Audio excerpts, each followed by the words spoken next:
है फ्रेंड्स, सो इस वीडियो का टॉपिक है why students fail to clear UPSC.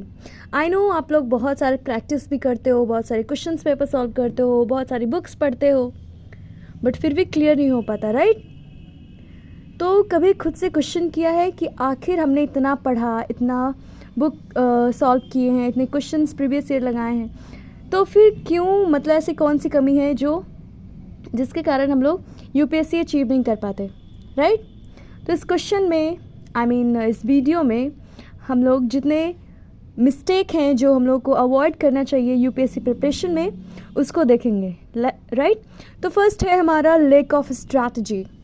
तो फर्स्टली जो स्ट्रैटेजी है यूपीएससी का, आप लोग को पहले से बनाना चाहिए कि हमारा एक्सेल का स्ट्रैटेजी ये है, हमें ये फॉलो करना है या फिर हमें इस रूटीन के साथ चलना है, राइट?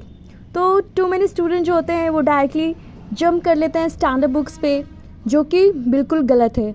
आपको पहले बताया गया है कि क्लास 6 टू क्लास 12 आपको एनसीईआरटी पहले पढ़ने हैं, तो आप लोग क्यों डायरेक्टली जंप करते हो स्टैंडर्ड बुक पे? पहले आपको ये कंप्लीट करना पड़ेगा ना, आपकी बेसिक कंप्लीट होगी तब जाकर आप स्टैंडर्ड बुक के एबल बन जाओगे, राइट?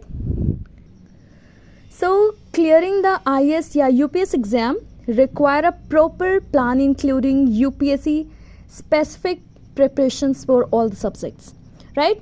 कोई भी सब्जेक्ट आपको इजी नहीं, मतलब कहते हैं ना ये इजी है इसको बाद में टाइम देंगे, जो टफ है पहले उसके देख लेते हैं, ये ठीक है, बट कोई भी सब्जेक्ट इजी नहीं है, कोई भी सब्जेक्ट टफ नहीं है। आपको जितने भी सब्जेक्ट हैं सबको इक्वल आपको आवर्स देने हैं, राइट? और some mistakes to avoid in UPSC preparation, तो आपको कुछ अवॉइड करना है, तो देखते हैं। तो फर्स्ट है जो आपको बिल्कुल भी नहीं करना है during preparation of UPSC, right? Note understanding the UPSC syllabus.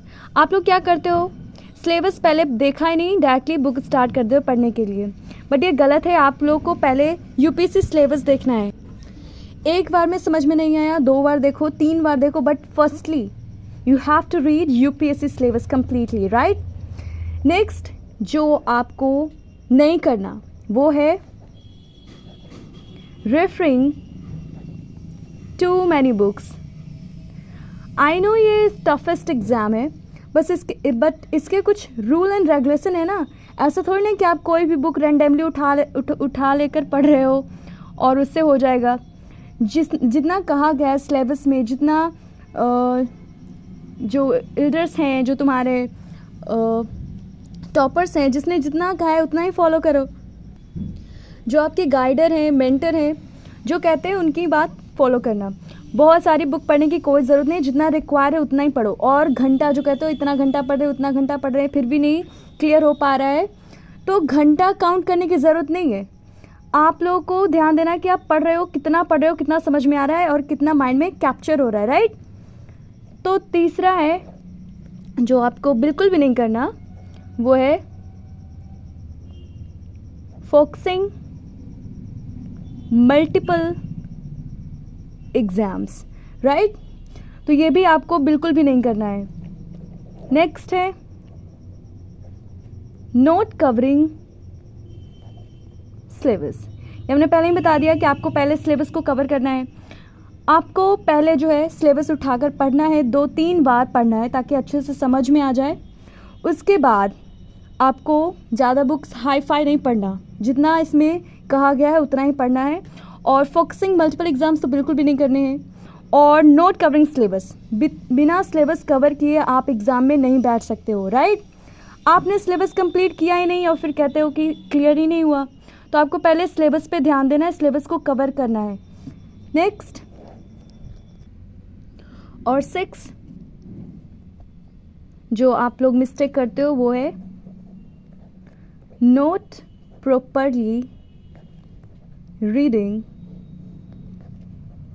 NCERT. अगर आप लोग यूपीएससी के पीवाईक्यूज देखोगे तो एनसीईआरटी से डायरेक्टली क्वेश्चंस आते हैं, तो आप लोग को एनसीईआरटी पे भी ज़्यादा ध्यान देना है, राइट? 6 है इग्नोरिंग PYQs, ये तो बिल्कुल भी नहीं करना है आप लोग को।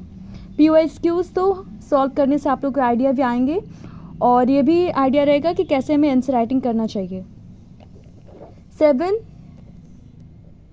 Less answer writing practice, right.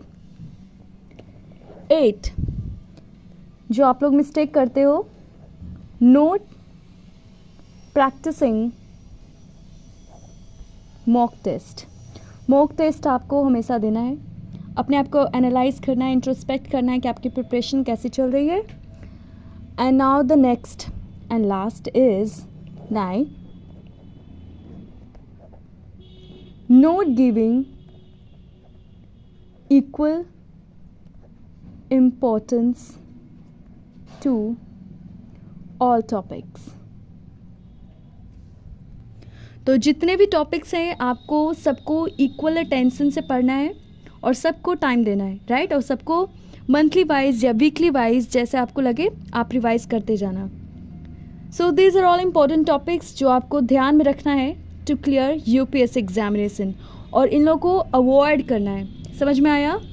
ये सब फॉलो सिली, मतलब जो सिली रूल्स हैं ये सब बिल्कुल नहीं करना आप लोग को। तो ये सब अगर माइंड में रहेगा तो आप लोग क्लियर कर पाओगे UPSC एग्ज़ाम को। So thank you.